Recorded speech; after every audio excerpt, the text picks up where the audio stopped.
Empreendedorismo, teremos a oportunidade singular de estar aqui com Jimmy Peixoto, um grande empreendedor que vai narrar um pouco da sua jornada empreendedora. Só para vocês terem uma ideia, na jornada do Jimmy, ele foi um dos pioneiros nos táxis por aplicativo. Também ocupou um cargo importante na Smart Fit. Hoje é um empreendedor em série reconhecido. Jimmy, muito agradecido por estar aqui conosco nesta entrevista. Eu que agradeço, Douglas. Obrigado aí pela oportunidade de poder compartilhar um pouco com os nossos amigos aí e com os líderes também. Ô, Jimmy, conta para nós quem é o Jimmy, para quem não conhece. Se você tivesse que se descrever, quem é o Jimmy? Caramba, essa pergunta é sempre muito difícil para mim, assim, né? Mas se eu pudesse falar brevemente, tenho 45 anos, sou casado, tenho 3 filhos, 2 que moram fora e um que mora aqui comigo, um menor. E eu estudei economia e ciências contábeis pela BYU, nos Estados Unidos, e depois eu fiz uma especialização em Harvard, em Boston, em Design Thinking. Depois que eu voltei para o Brasil, acabei participando de algumas jornadas aí, né? Assim como você mesmo mencionou, uma das primeiras empresas de táxi via aplicativo no Brasil foi eu quem toquei. A gente chegou a ter 45 mil taxistas entre São Paulo e Rio de Janeiro, 1,5 milhão de usuários, isso em 10 meses de operação. Então foi um crescimento muito rápido. Eventualmente essa empresa foi vendida para um concorrente, que acabaram ficando muito maior do que a gente, mas foi uma jornada muito legal. Depois eu fiz uma startup chamada Pigme, e essa startup ela foi o primeiro social commerce da América Latina, onde a gente ajudava as empresas a desovar estoque ocioso de produtos em troca de ajudar uma instituição de caridade, que era a época de transição com os millennials, né, da gerência mais antiga para conversar com o público mais jovem. Foi um grande sucesso, a gente recebeu aporte financeiro tanto de anjo quanto de fundo. Recebi prêmio de um dos empreendedores mais inovadores do Brasil em 2014, e essa empresa foi finalista no TechCrunch Disrupt em São Francisco em 2014 com o prêmio de empresa com o maior potencial global. E no meio desse caminho todo, eu conheci o pessoal lá da Smart e eles me chamaram para trazer inovação para o grupo. E aí foi uma jornada muito legal, né? Quando eu entrei no grupo, a gente tinha 140 unidades. Quando eu saí do grupo, tinham 1.000 unidades. Então, eu participei de toda daquele crescimento com toda a inovação. Eu era diretor para a América Latina, então a gente acabou criando muita coisa para muitos lugares, né? Então, foi uma jornada muito, muito legal. E aí eu saí para poder fazer o que eu faço hoje, né? Eu queria trabalhar com entretenimento das crianças, uma parte mais jovem. Criança, ela é muito mais fácil de você tirar um sorriso, né? Então, se você tem uma experiência super legal, você tira o sorriso dos pais e dos filhos, e foi onde eu decidi focar. Enxerguei algumas oportunidades, como eu já havia morado fora muitos anos, e resolvi trazer algo muito legal para o Brasil, mas de uma forma tropicalizada, né? Que não podia ser exatamente o que a gente tinha visto lá fora, porque parque de trampolim tem um em cada esquina nos Estados Unidos, é um mercado multi-billion-dólar, e trampolim, por si só, tem um em cada casa, né? Mas ele é muito incentivado pelas escolas, é muito incentivado pela cultura. No nosso país, não, né? Então, eu queria ter certeza que a gente conseguia trazer uma experiência muito bacana para o brasileiro, de acordo com a experiência do brasileiro. E talvez, para sumarizar quem é o Jimmy, eu acho que eu sou um empreendedor, eu gosto de criar negócios, e eu com toda a humildade falando, tenho experiência desde a ideação até o final, né? Então, como que a gente transforma isso com métricas para ser um negócio... Se vai ser bem sucedido ou mal sucedido, a gente só vai saber com o tempo, mas pelo menos a estrutura e a operação disso a gente consegue por causa de bastante experiência que a gente teve e tudo mais, né? Então, acho que se eu pudesse falar alguma coisa, tem bastante coisa, mas eu não sou muito bom em falar sobre a minha própria experiência, mas acho que é mais ou menos por aí. Ô, Jimmy, seus resultados falam por você, Jimmy. Obrigado, Douglas. De certa forma, aí pela sua breve apresentação, a gente já consegue ver o tamanho da entrega que você tem. A pergunta que me ocorre é assim, como que o Jimmy consegue, de certa forma, estar à frente do tempo? Quer dizer, você foi um dos pioneiros do táxi virtual. Você também conseguiu atuar aí no crescimento exponencial da Smart Fit. Quer dizer, aumentando 10 vezes sobre essa perspectiva empreendedora. Um outro empreendimento na área social, né? Mídia social.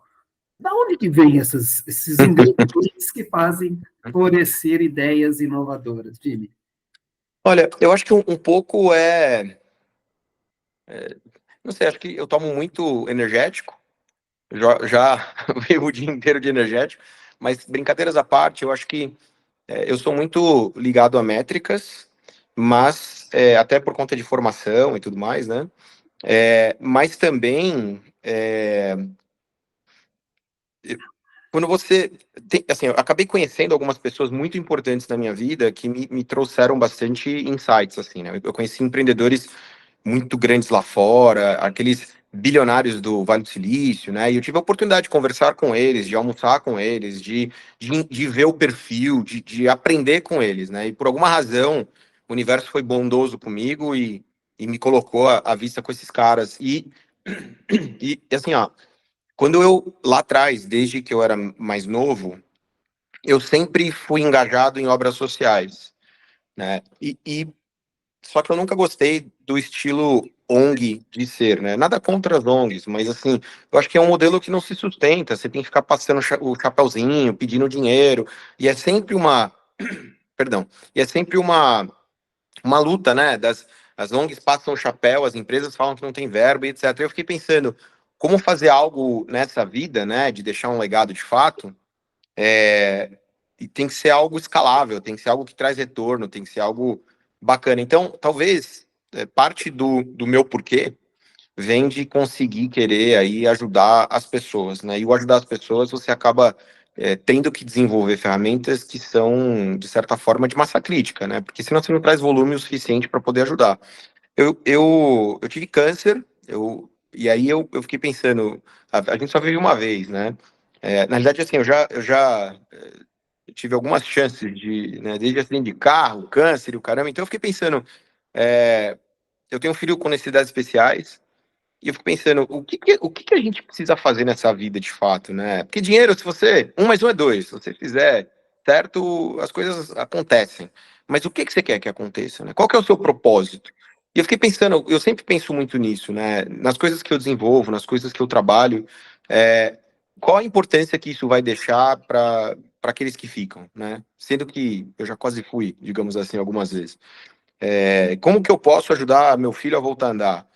Como que eu posso ajudar as pessoas a não ficarem mais na rua, né? Porque às vezes, pô, você tá dirigindo um carrão, adoro carro, você tá dirigindo um carro, tal, aí você olha pro lado, putz, né, tem alguém pedindo um dinheiro, né?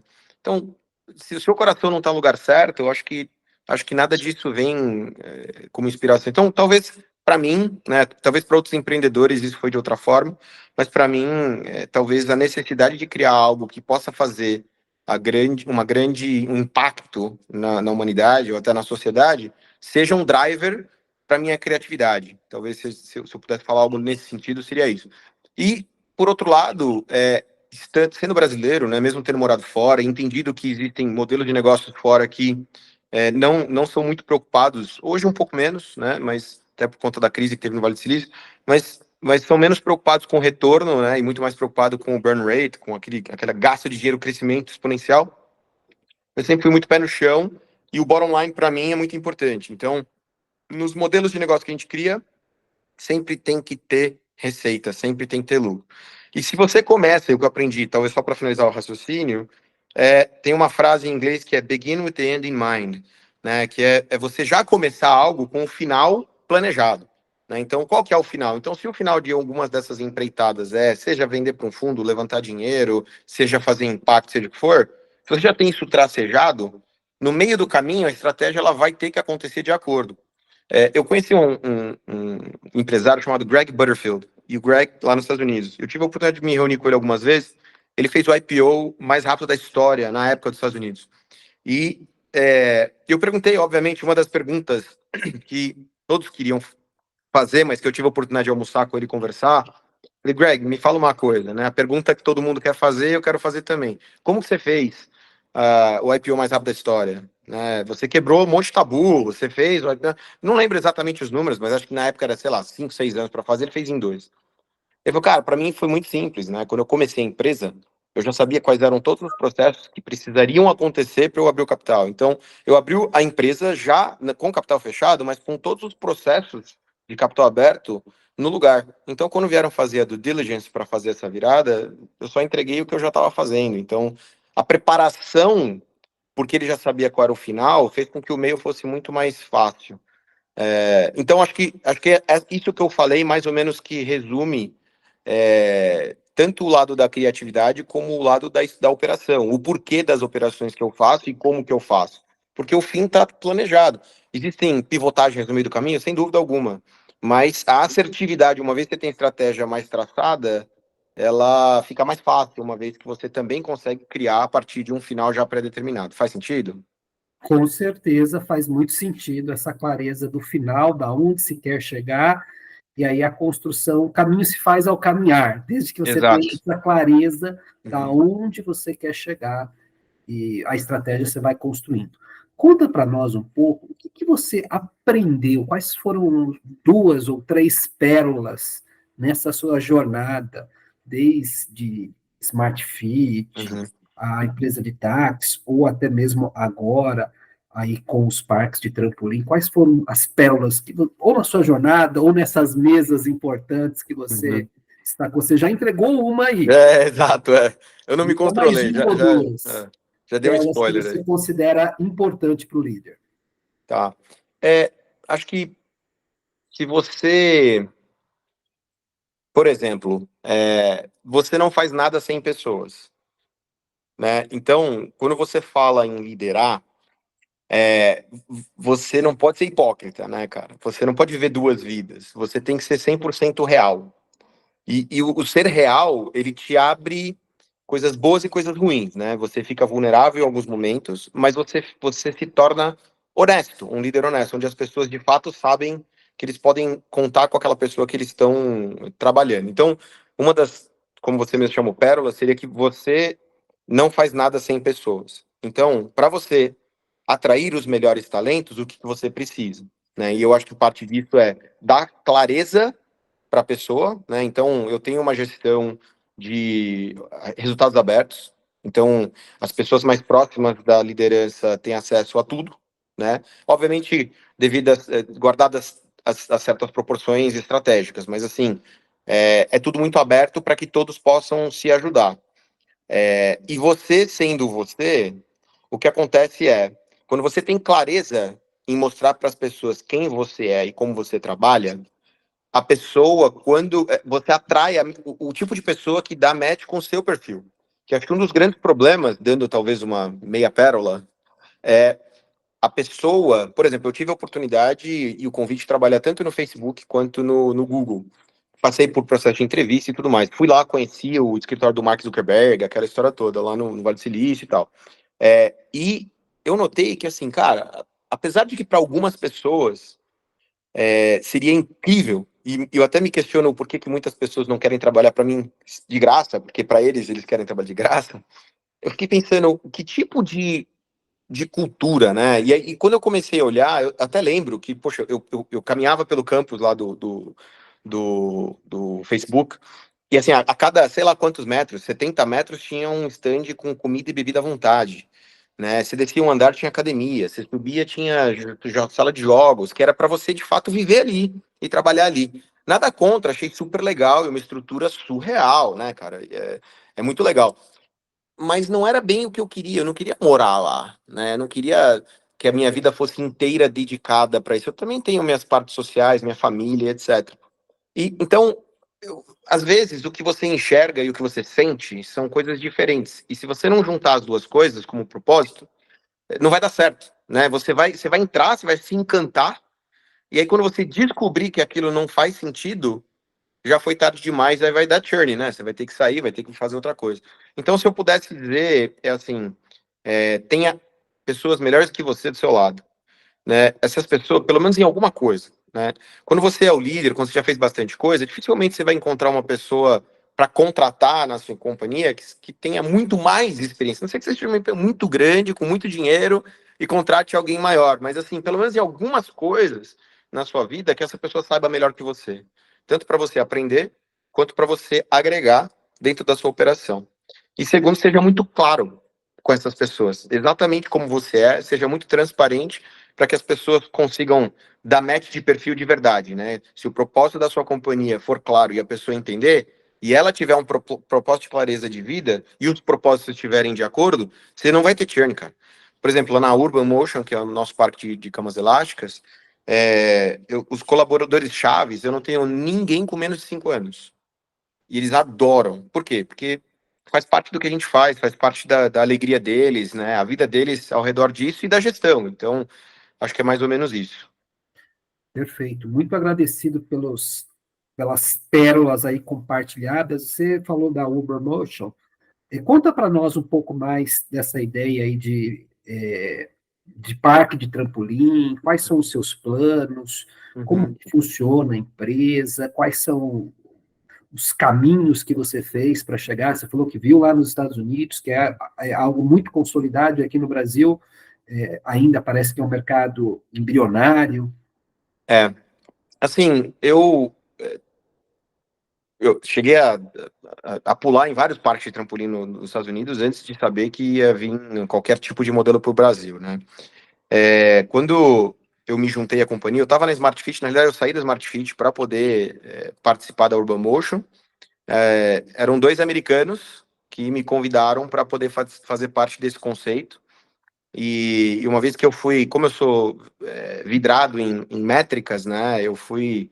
Aliás, assim, tem noites que eu preciso levantar e fazer planilha de Excel para poder dormir, né? Então, nesse nível de loucura, eu comecei a estudar tanto o mercado de lá como daqui, viajei, fui entender que lá fora eram 700 parques de trampolim, um mercado gigantesco e etc. Eu saí da Smart Fit para poder tocar esse negócio, né? Então, isso foi pré-pandemia e ainda num modelo muito incipiente. Então, esses dois americanos, eles trouxeram o modelo para o Brasil, só que quando eu enxerguei a oportunidade, eu falei, poxa, eu consigo agregar valor aqui para fazer com que essa experiência seja tropicalizada, seja nacional, né? Tendo experiência aí com crescimento e expansão de loja, expansão de negócios, novos negócios. Eu falei, poxa, eu sei o que é estar numa organização com 1.000 unidades, né?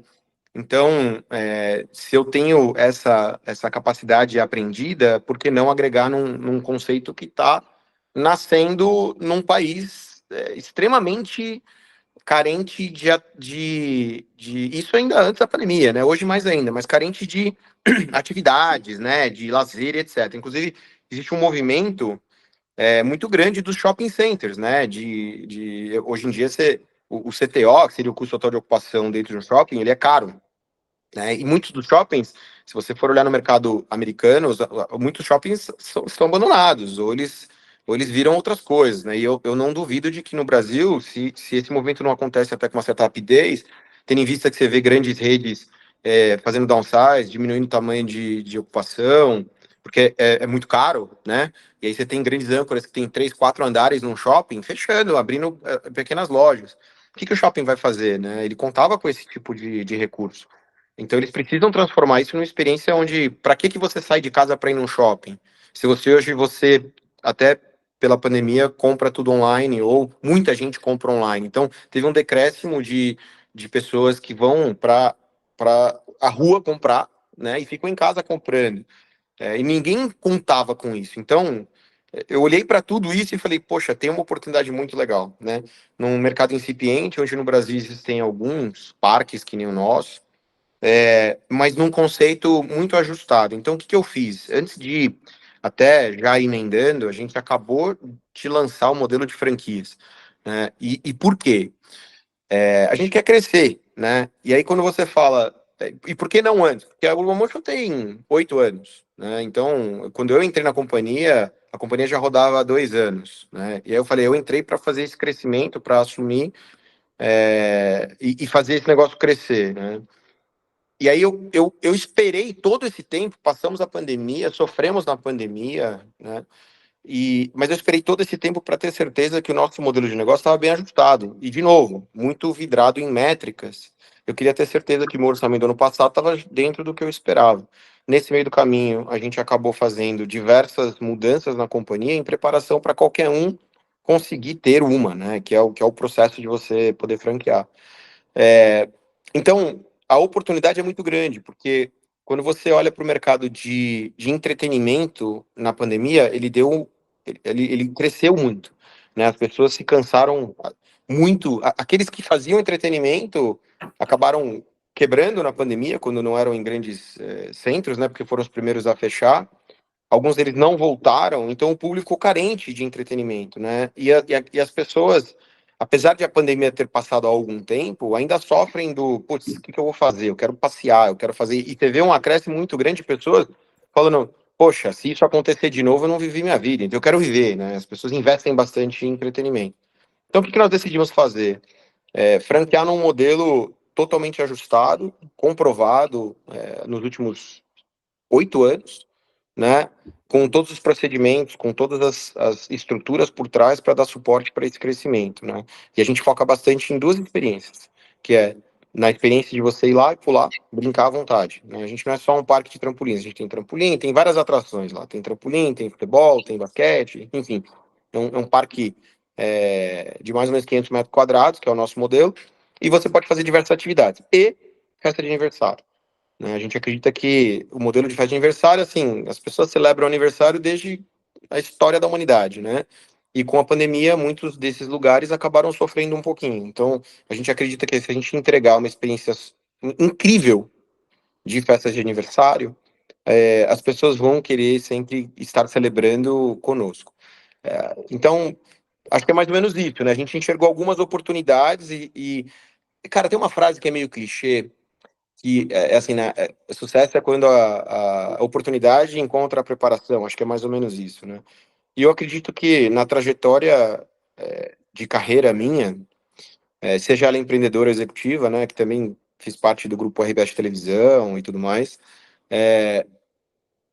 Acho que me deu mais musculatura hoje aos 45 para dizer, putz, cara, acho que eu tô num momento de liderança, de executivo, que a gente aprende bastante, né? Vem pandemia, vem. Cara, cada reunião de conselho que você passa numa grande empresa te dá musculatura para você enfrentar os pequenos problemas da sua unidade, né? Então, acho que essa mistura, esse combo de experiências, que, de novo, o universo foi muito bacana comigo em me permitir ter essas experiências, me deram musculatura para dizer. E hoje acho que o faro fica um pouco afiado, né? Você fala, ó, se eu for para cá, eu sei que aqui dói. Se eu for para cá, aqui é legal, porque você acaba passando por bastante experiência. Então, acho que culminou em hoje a Urban Motion e o crescimento dela é o meu baby, né? É o que a gente quer fazer. Temos outras empresas que dão suporte para ela, para esse crescimento, mas acho que se a gente puder falar alguma coisa, estou vendo um crescimento, assim como o dos outros negócios, que é o timing correto da gente fazer esse negócio crescer. E me responde, por favor, Jimmy. Quem tem o perfil para investir numa franquia da Urban Motion? Que a pessoa precisa ter? Evidentemente, além do recurso para aporte. Obrigado. Precisa, não pense que fazer um parque de uns 500 metros quadrados, né? Além do. Tem um perfil, você dimensiona algumas as grandes metrópoles. Uhum. O que você pode me falar nesse sentido? Claro. Até pensando nisso, né? Muita gente, se você for olhar a Selic está caindo, a Selic vem caindo, aí aquela que eu chamo de modinha do 1% ao mês começa a cair, e a gente sabe que é assim que funciona, né? Então, tinha muito dinheiro travado em investimentos, porque estava muito rentável, até os americanos estavam colocando dinheiro aqui, porque aquilo era mais rentável do que o de lá. Acabou que o mercado, o dinheiro circulando diminuiu, então existiu essa movimentação para que o dinheiro voltasse ao mercado. Só que com o dinheiro voltando ao mercado, você tem alguns problemas, né? Você deixa de rentabilizar, o seu emprego tradicional não está te pagando mais e você precisa de uma renda extra, né? Porque você estava contando com o dinheiro investido, né? Ou até você saiu de um emprego, recebeu sua rescisão, aquela história toda, e não tem para onde colocar porque você não vai conseguir contar com esse dinheiro. Então, o momento de você investir em um negócio é agora, né? Porque a rentabilidade que existia, ela começa a deixar, é obviamente que não no zero, é óbvio, mas assim, do jeito que era antes, ela não vai ser assim, né? São fases que foi bacana você surfar aquilo, mas que precisa ser focado do outro lado. Então, pensando nisso, a gente criou alguns modelos que se enquadram com basicamente qualquer um que queira participar, né? Então, por exemplo, nós temos 3 modelos de franquia para fazer parte. Então, vamos supor que você é um executivo, ou então tem experiência de tocar um negócio, né? Então, a franquia da Urban custa em torno de 1,5 milhão, e você vai gastar mais tem que ter aí um dinheiro, um cash flow guardado para essa operação, e aí depende também do local, do aluguel, aquela história toda, né? Mas você está falando aí mais ou menos 1,5 milhão. Aí você fala assim, bom, beleza, eu sou um cara mais experiente, tenho um dinheiro, tenho aqui 2, 3 milhões de reais, eu vou investir e eu quero tocar. Então tá bom, a gente te ajuda na seleção de pontos, a gente tem inclusive nosso diretor de franquias navega muito bem com todos os shoppings do Brasil, nós temos mapeado diversas áreas e regiões demograficamente, todos os números estão acessíveis para a pessoa poder participar.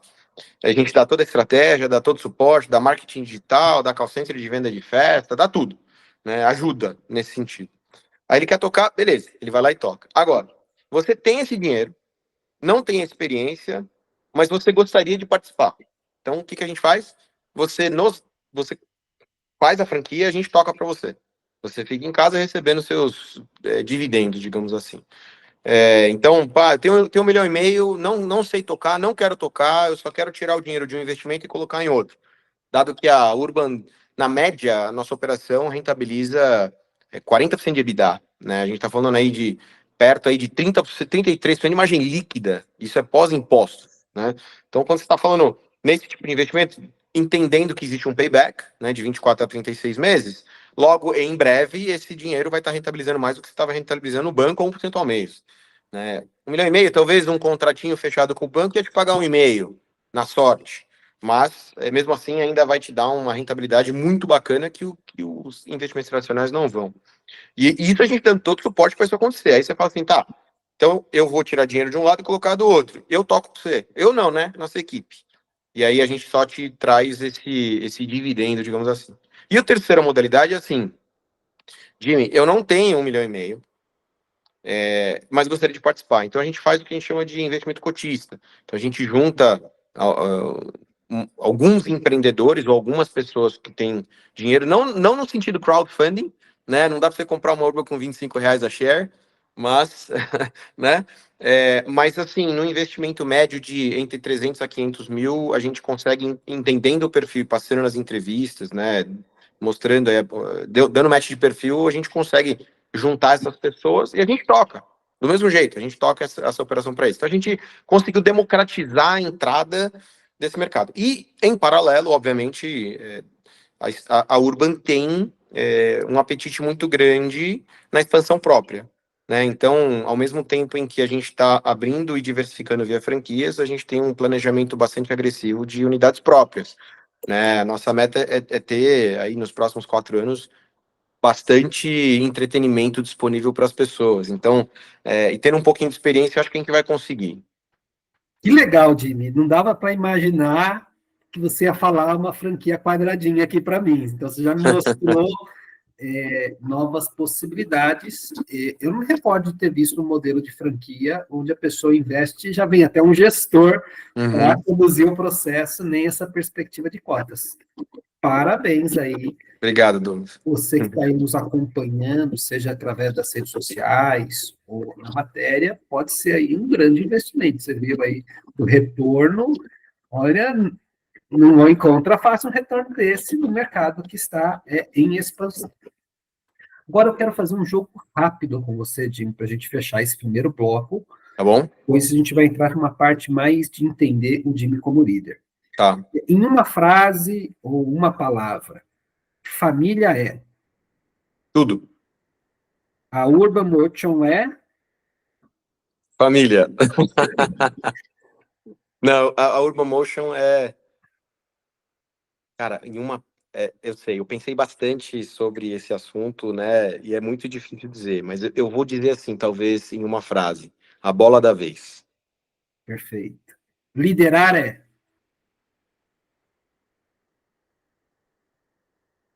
É um desafio delicioso. uma comida favorita, Churrasco. um livro que marcou a sua vida.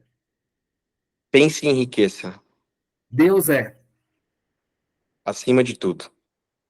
uma frase que te inspira. Ai, caramba, essa também é bem difícil.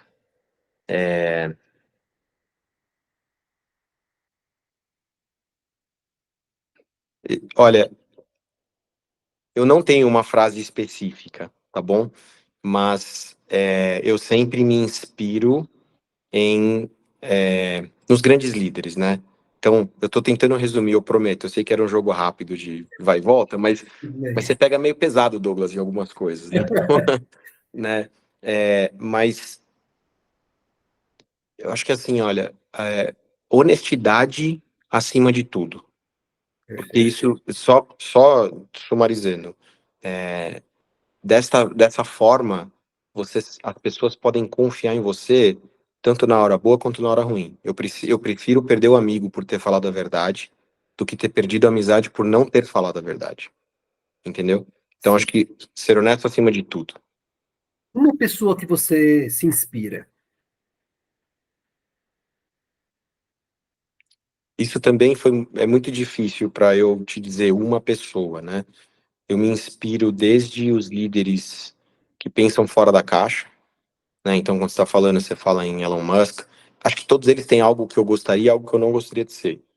Mas se você está falando Elon Musk, se você está falando o David Velas, do Nubank, acho que essas são pessoas que me inspiram nesse lado. E do outro são líderes religiosos, né? Porque são pessoas, né? Quando você olha, eu já viajei o mundo, diversos lugares do mundo, entendendo antropologia, entendendo culturas a partir de religião. Então, você olha para o budismo, você olha para o catolicismo, você olha para os mormons, você olha para até no Oriente Médio, né? E uma das coisas que eu notei em todos eles é que em todas as casas de oração, ou chame do que quiser, todos fazem você olhar para cima. Quando você entra, se você entra na Meca, você olha para cima. Se entra num templo budista, você olha para cima. As estruturas todas apontam para você olhar para cima. E isso traz uma humildade que te coloca no seu lugar, lembrando que a gente está abaixo de algo muito maior. Então, deixa a gente em perspectiva. Então, você tem os dois lados. Um lado que te deixa mais humilde e outro lado que te inspira a ser muito bom. Né? Você olha esses caras muito grandes, muito fortes, você fala, cara, eu quero ser como ele. Mas não esqueça, tem alguém muito maior acima de você. Então, ele balancing all things. Acho que é mais ou menos por aí que eu vivo, entendeu? Bacana. Muito agradecido. Agora, vamos para uma segunda parte da entrevista que busca, com todo respeito, entrar na cabeça do Jimmy para entender o que passa na sua cabeça quanto líder. Tá bom? Uhum. Tá. Como você define a sua visão de liderança?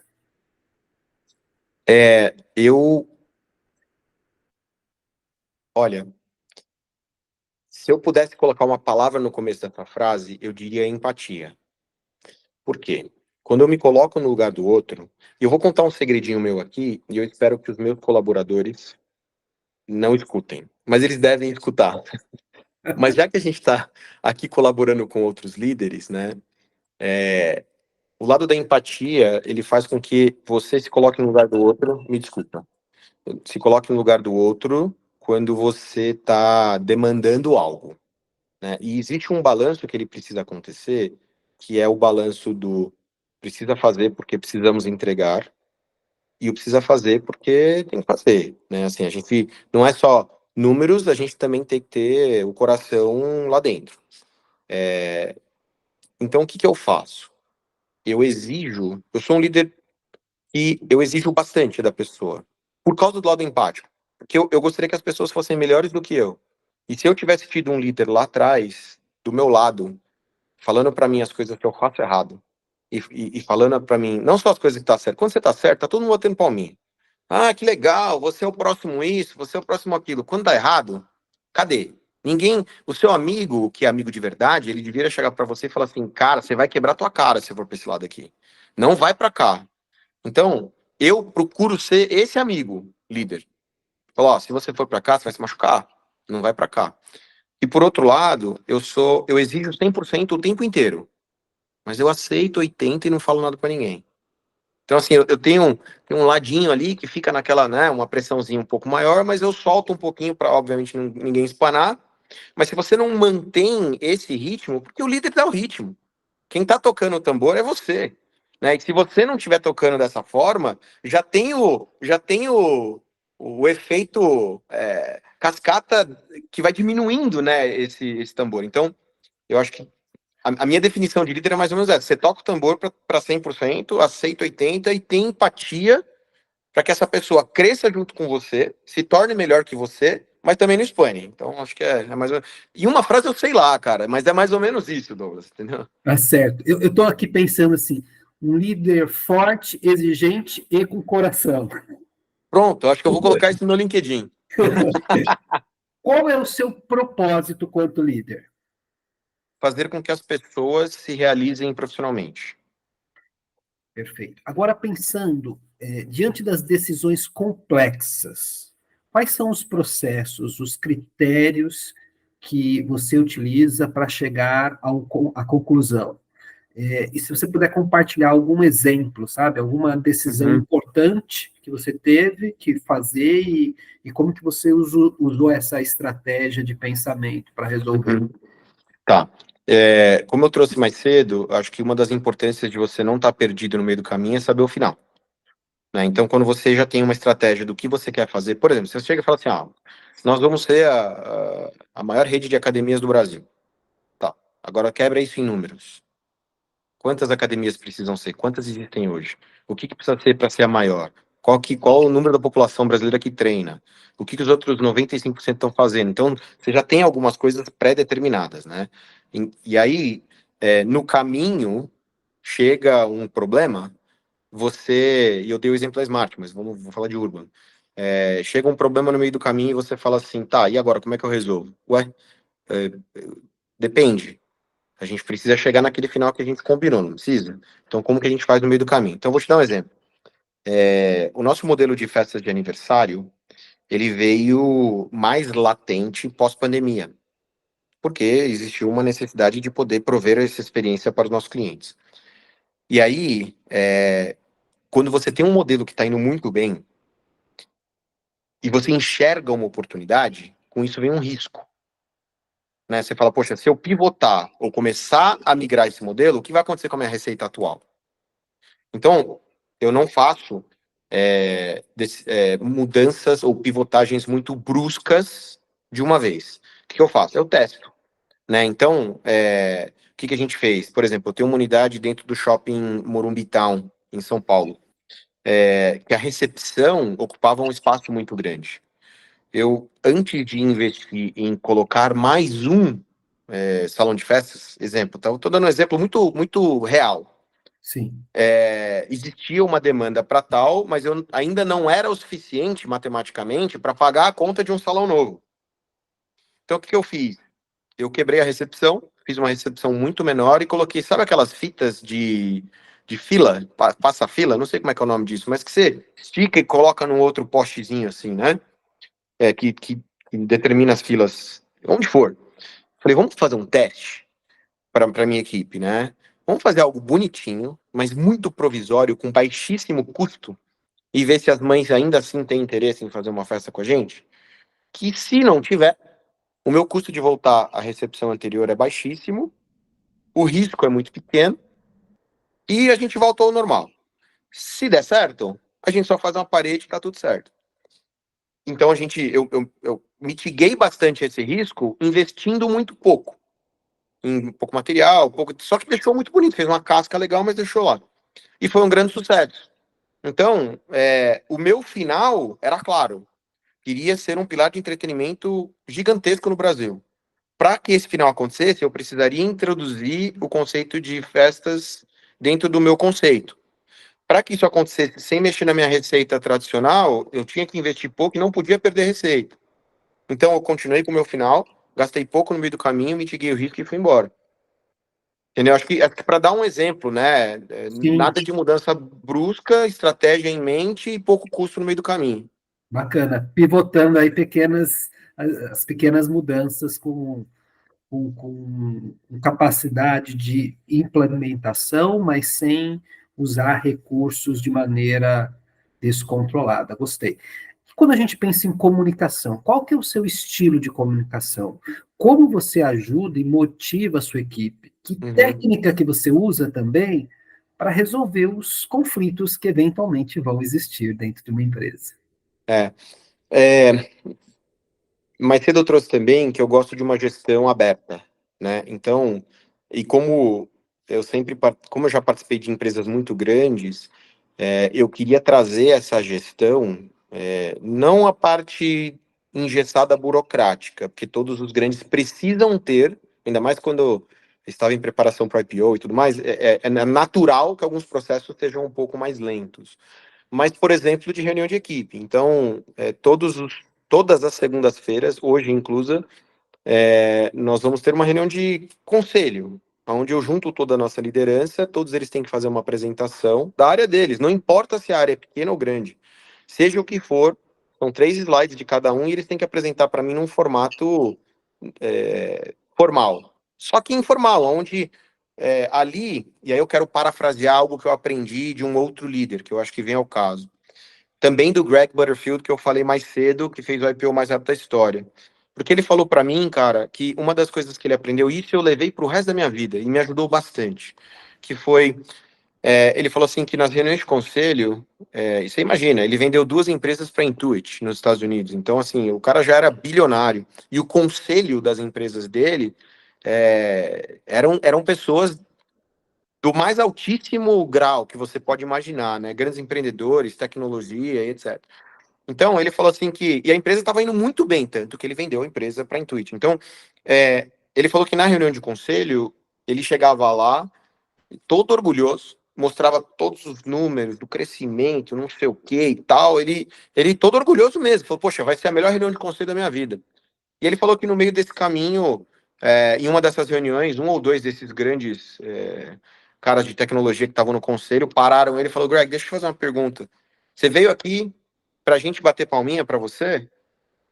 É isso que você quer? Porque assim, eu recebo os relatórios, eu sei que a empresa está indo bem. Conselho não é plateia. Conselho está aqui para falar o seguinte, ó, gente, é o seguinte, tá indo bem aqui, mas eu tô com um problema nessa área, vocês podem me aconselhar? Ele falou, porque se você não tem nada para eu te aconselhar, eu tenho mais coisa para fazer, eu preciso sair daqui. Aí ele falou que foi nesse nível de reunião e de que ele nunca mais fez uma reunião de conselho apenas apresentando bons resultados. Ele já chegava falando dos pepinos que ele tinha que resolver, porque todo mundo tem. Então, cara, isso você imagina, eu aprendi de um líder de uma empresa multi-bid dólar e eu aplico na minha operação toda segunda-feira, né? De uma forma muito específica, que é assim, fazem o relatório, mostram o resultado e me fala, aonde está o problema? A gente está aqui para se aconselhar e se ajudar. Então, é, de uma forma muito clara de comunicação, de gestão aberta, todos são responsáveis pelos resultados, sejam quais forem as KPIs que a gente determinar, mas a gente está ali como time para ajudar um outro, não para ficar apontando o dedo. Para falar, cara, eu não consigo resolver o problema de comunicação da minha equipe. Então vamos por aqui, vamos entender. Às vezes eu trago um convidado para essa reunião, então eu trouxe um especialista de RH na última reunião para poder dar um pouco de treinamento. Então nessa parte de comunicação, acho que é isso. Na parte de resolução de problemas, eu acho que também é por aí. A gente, em conselho, ajuda essa pessoa a resolver. Só que eu não vou resolver pela pessoa, né? Então eu nunca vou atravessar a autoridade dessa pessoa. Porque aí ele perde a autoridade, né? Quando você tem que falar que você tem autoridade, você já perdeu, né? Isso tem que ser conquistado. Então, se existe, por exemplo, lá na ponta, na minha operação, tem um atendente, vamos supor, um monitor de parque, que está lá brincando com as crianças. Já aconteceu. Eu sou um cara super acessível, tá? Todo mundo pode falar comigo a qualquer momento. Mas tem um líder para isso lá também. Então, eu faço com que, quando a pessoa quer reclamar ou ter algum tipo de problema, Em relação a alguém no meio dessa operação, eu tenho certeza de que primeiro eu aciono aquela pessoa responsável.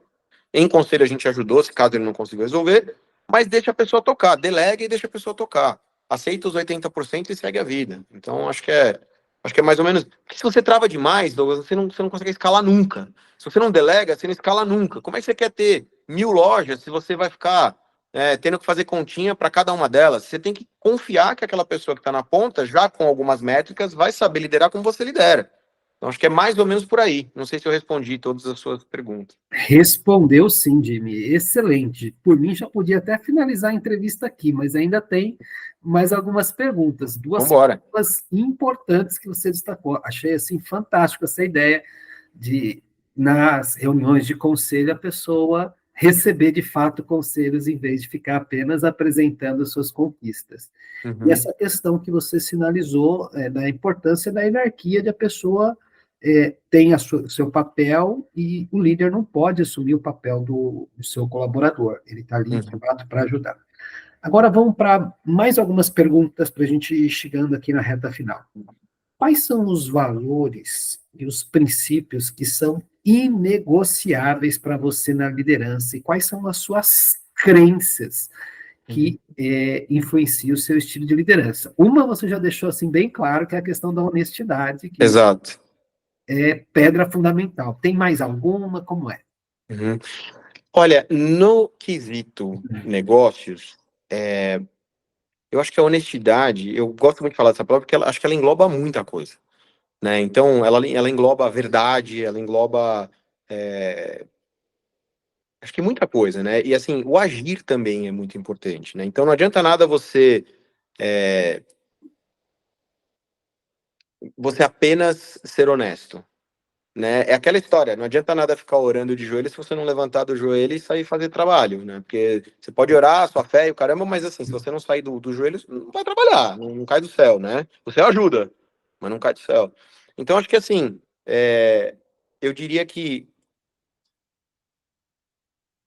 quando você fala crenças, por exemplo, também entra um lado mais complexo, mas, por exemplo, eu acredito que para a gente poder fazer grandes coisas, nós precisamos de grandes pessoas.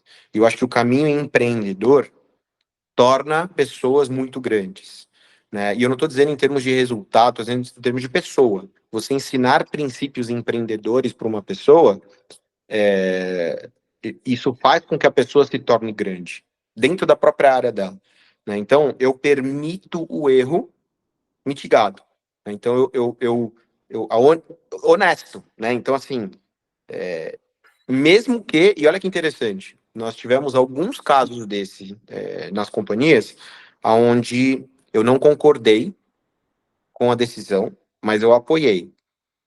No final do dia, eu sabia que não ia dar certo, mas eu falei, olha, se vocês creem de verdade que vai dar certo, eu vou apoiar vocês. Então, se der, eu tô junto, tá? Você vê que você nem precisou fazer o efeito especial, né?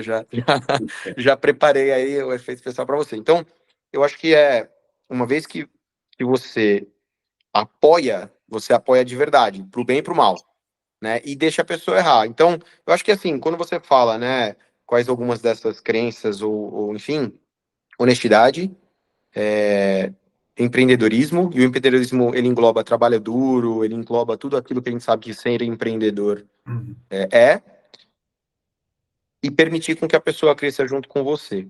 Tem só agregando no que você está falando, e eu fui mentor da MIT, convidado da MIT por vários anos, para ajudar empreendedores ao redor do mundo com seus negócios.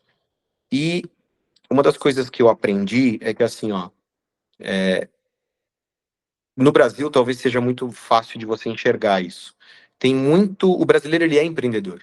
Ele quer fazer, ele quer criar, ele quer fazer isso e aquilo, mas falta um pouco dessa transição, da virada de chave do conhecimento aonde, por exemplo, uma excelente cabeleireira, às vezes, não é a melhor gestora de um salão de cabeleireiro, né? O melhor funileiro, às vezes, ele não é o melhor gestor de uma funilaria.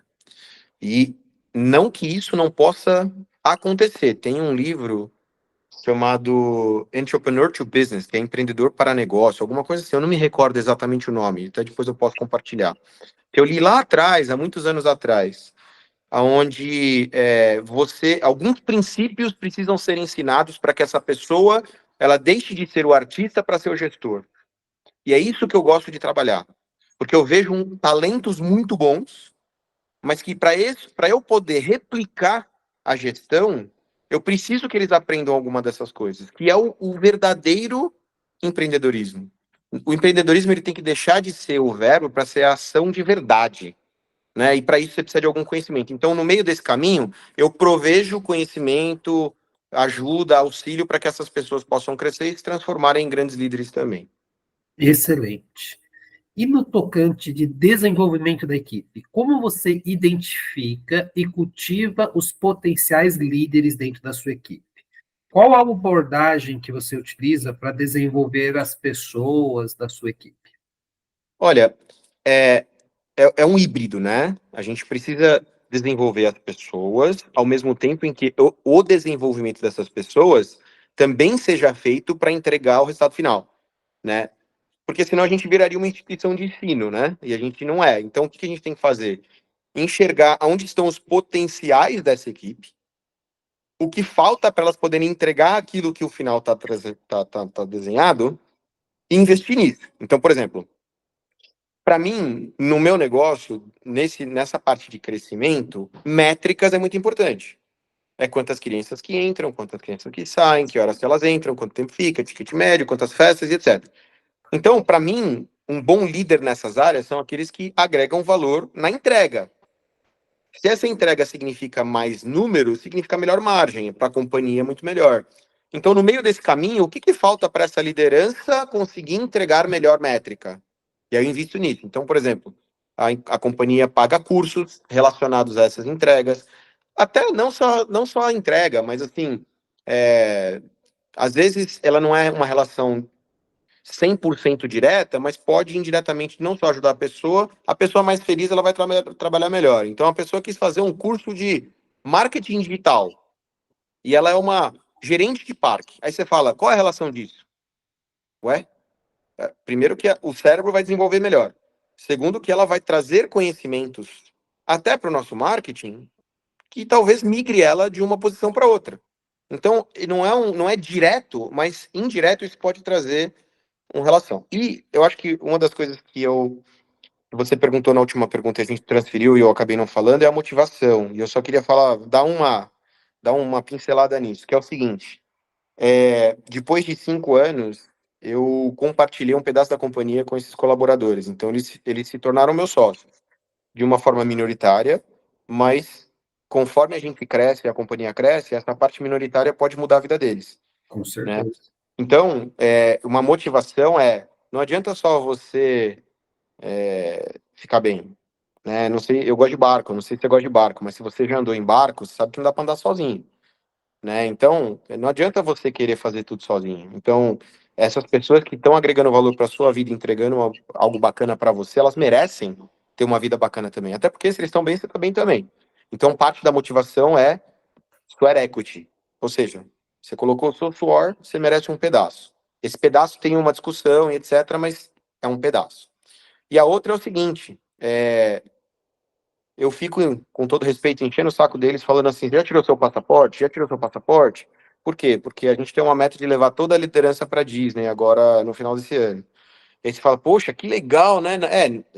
99% não foram para Disney ainda, mas se você foi, eu fui, a gente sabe que a experiência é surreal. Então, assim, por um lado é motivacional e pelo outro é um aprendizado. Eu quero Sim, que você vai lá enxergar na experiência Disney de verdade. Não quero que você vai fazer um curso. Você vai entender que o banheiro, você vai entender que o corrimão é impecável. Se você vê uma teia de aranha, é parte do cenário, né? Então, acho que a motivação ela é um híbrido de o que eu fazer para você ficar feliz, que você não fez ainda, mas também possa agregar para a operação. E no final, agregando para a operação, com o seu percentual da companhia, você muda de vida. Acho que é mais ou menos isso. excelente, Jimmy. Gestão de erros e aprendizado. Como você lida com os erros, seja os seus Hum. ou da sua equipe?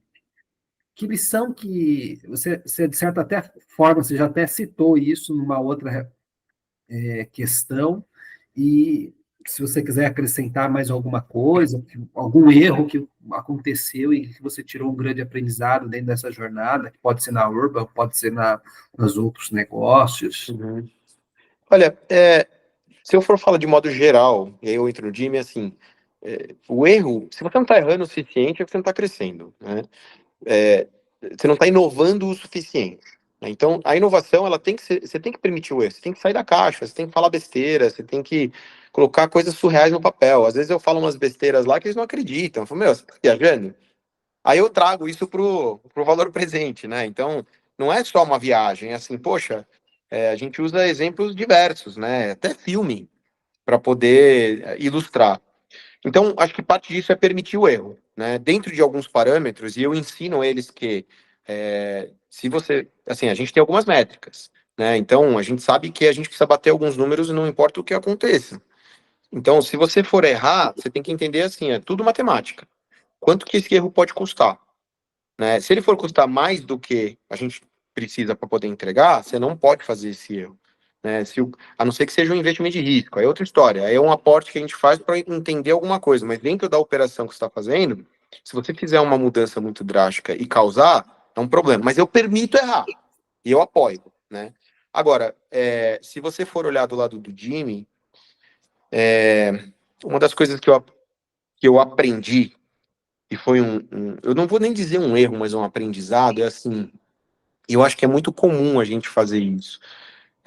A gente não ser 100% a gente mesmo em alguns casos, né? E aí você se compromete para poder agradar e se ferra, né? Então, isso já aconteceu comigo.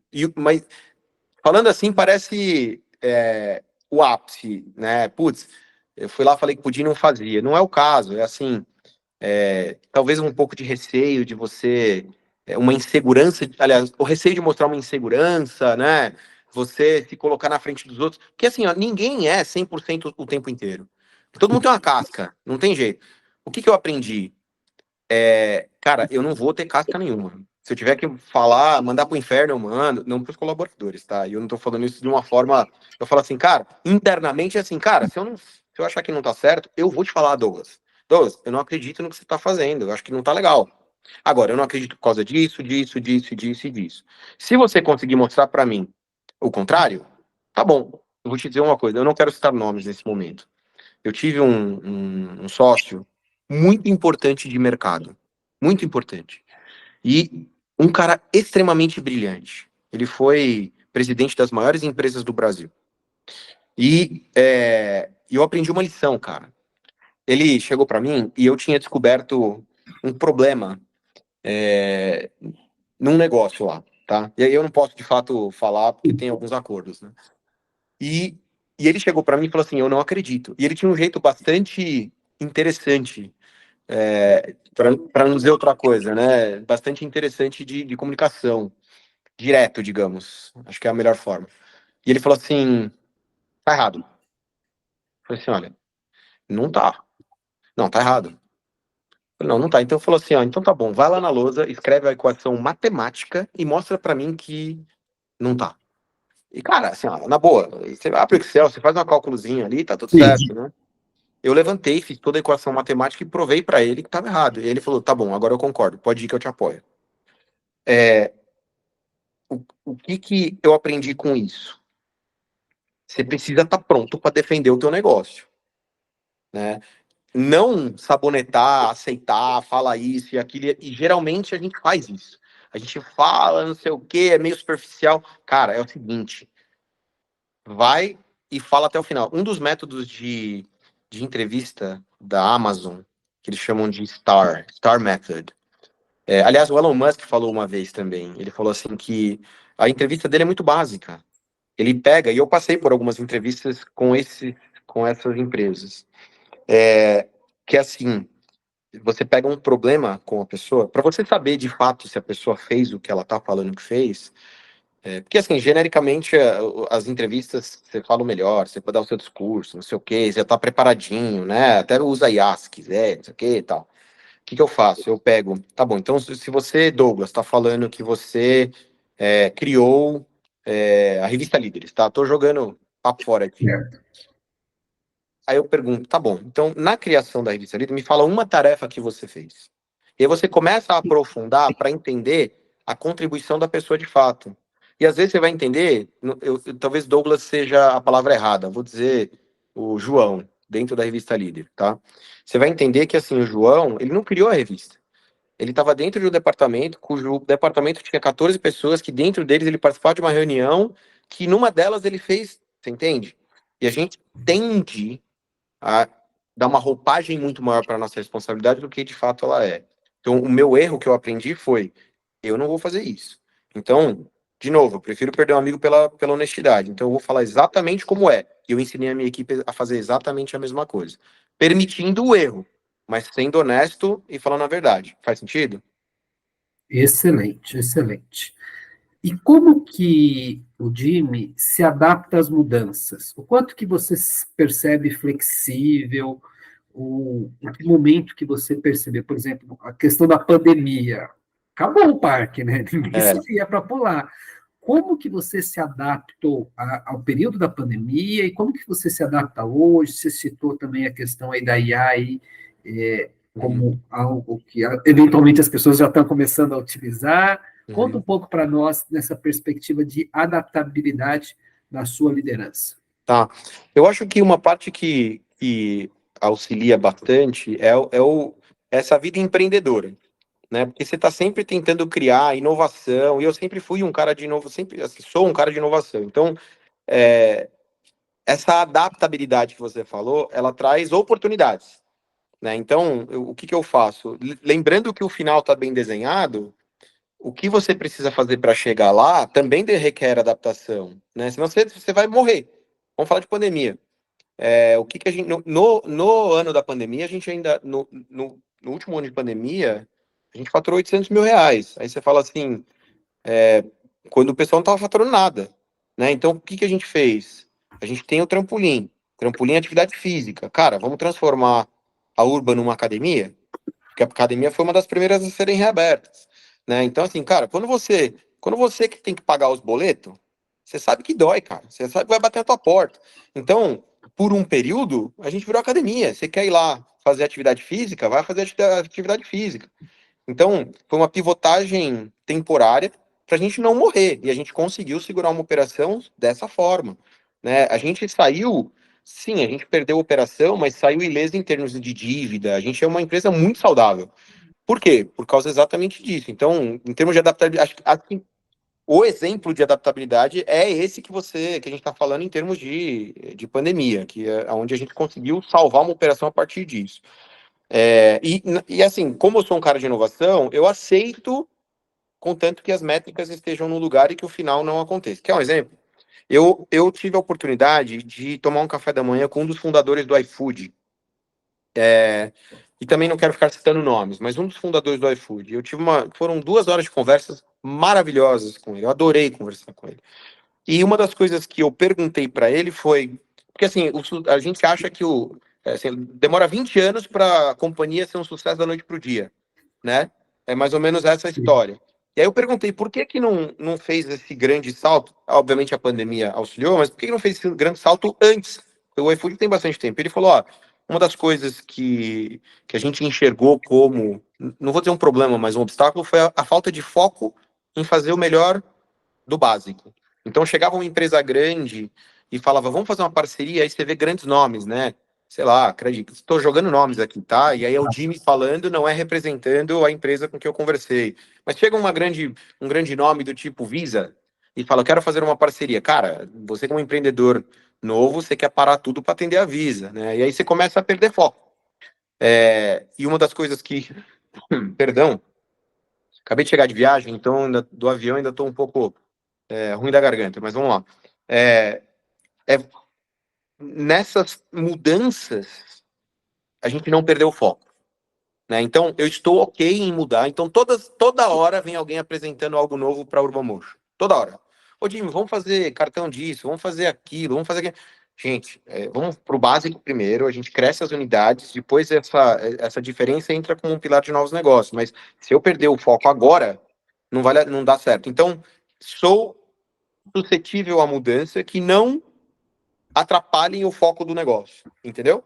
Entendi. Então, acho que é isso. E em relação à IA, para finalizar o que você tinha falado, acredito que a gente usa IA agora em alguns aspectos do negócio, mas mais para marketing, criação, esse tipo de coisa, do que qualquer outra coisa. E eu acredito que no mercado de entretenimento, que é o nosso, assim, vai ser muito legal um dia pular com um robô no nosso trampolim, mas eu acho que daqui até lá tem um tempo ainda para a gente poder criar esse negócio.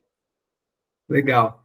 Qual é o legado que você espera deixar como líder? E como que você mede, já que você é o cara dos indicadores, o impacto da sua liderança? Legal, cara. Outro dia, eu não vou citar nome também, um colaborador chegou para mim, me deu um abraço e me agradeceu. Eu falei, cara, o que que é, meu? Tá carente hoje, cara? Quer um abraço? Aí falou, cara, eu consegui comprar meu apartamento. E foi porque eu tô na Urban há 7 anos. E eu fiquei emocionado, para ser bem honesto, cara. Então, você sabe que assim, ó, você pode fazer o que quiser. Daqui 100 anos, eles não vão nem lembrar quem você foi. Difícil. Não sei que você seja um Elon Musk, que colonizou Marte, né? Dificilmente, até ele, cara, até os grandes líderes no passado, se você vê as pessoas mais ricas do mundo no passado, se eu perguntar para você ou para qualquer um, é bem capaz de nem lembrar os nomes.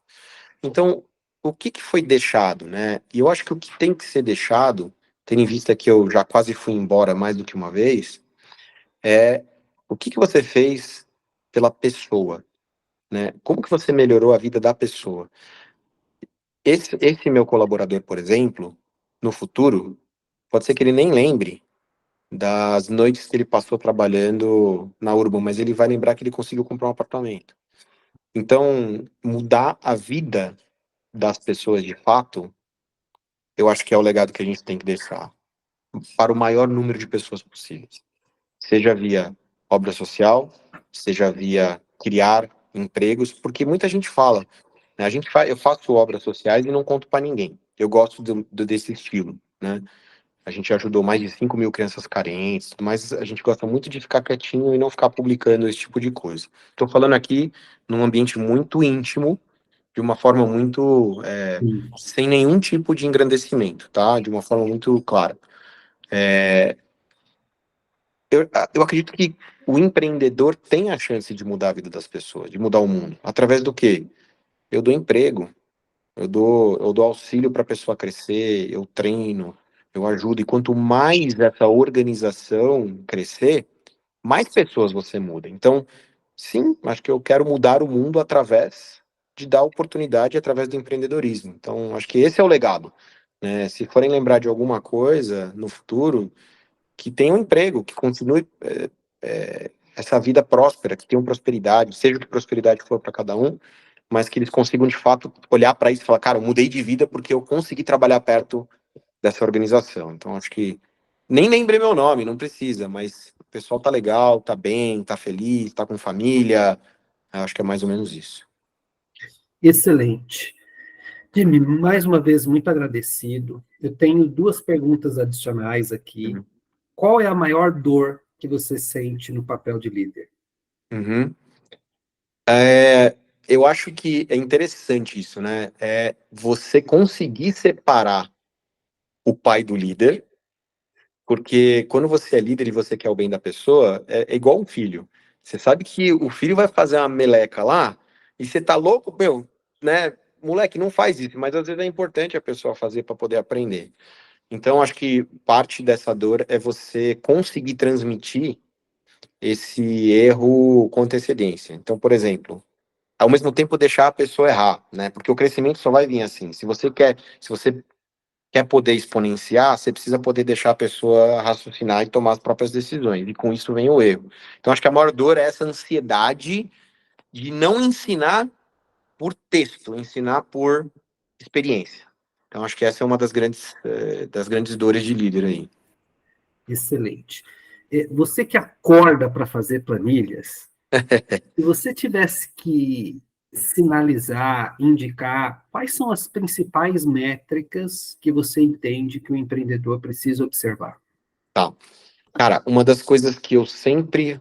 Ó, é muito legal, eu vou tentar fazer um resumo muito, muito rápido de uma sessão que eu faço, que eu já fiz com centenas de empreendedores, tá bom? Então, eu vou dar uma regra de ouro aqui para a vida, tá? Que é o seguinte: separa um pouquinho o pessoal do negócio e primeiro olha para o negócio. Olhando para o negócio, você fala. E aí eu vou falar de indicadores, tá?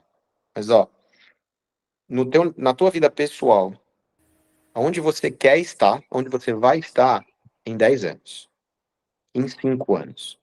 E você tem que me dizer, inclusive, eu não estou dizendo que você precise agora, retoricamente falando, é, por exemplo, vou dar um exemplo. Aonde você vai estar morando daqui 5 anos, daqui 10 anos? Ah, eu vou estar morando numa bela casa. Genérico demais. Qual a cor dessa casa? Qual o endereço? É num condomínio? Você já foi visitar? A pessoa fala assim, não. Então, a próxima sessão é o seguinte: você vai visitar a casa dos seus sonhos, mesmo que ela não esteja lá daqui 10 anos. Vai no condomínio que você quer morar, dirige na frente, tira uma foto e fala para mim quanto custa essa casa. Que carro você vai estar dirigindo? Ah, um carro legal. Genérico demais. Quanto você vai estar ganhando? Ah, eu quero ficar bem. Quer ficar bem? Então, eu falaria para essa pessoa: coloca números nisso. E quanto que você precisa para viver esse estilo de vida que você está falando?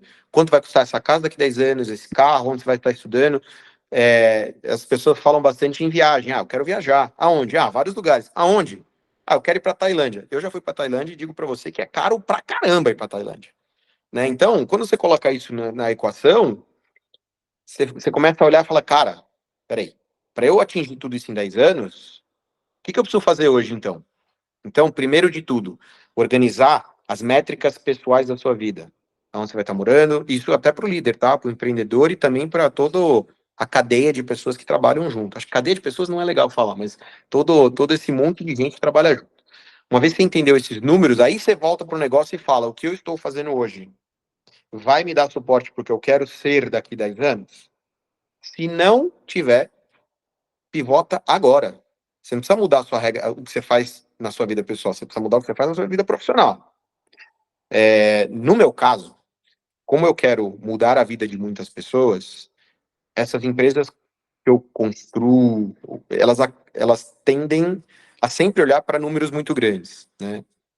Muito grandes para mim, pelo menos, né? Para alguns não é, mas para mim são números grandes. Então, para que isso aconteça, né, se você quer gerar valor no final, e o gerar valor bom, para você sair viajando o mundo inteiro, você tem que ter, talvez, vendido o teu negócio. Talvez você tenha que ter, ou um negócio extremamente rentável para te render um bom dinheiro para você não precisar mais trabalhar. Você trabalha porque você quer. Para que isso aconteça, você precisa entender um pouquinho de M&A. O que é M&A? Né, compra e venda de empresa, merge and acquisition. E como que eles olham para isso? Então você constrói algo para que alguém compre no futuro. Né? E o que eles olham? Eles olham EBITDA. EBITDA não é um termo de fato contábil, mas utilizado por conta de todas as estratégias fiscais que existem. O EBITDA funciona bem para quem quer olhar valuation de empresa, por exemplo, né? Os múltiplos que eles falam. Tem as suas nuances no meio do caminho, mas tem os múltiplos.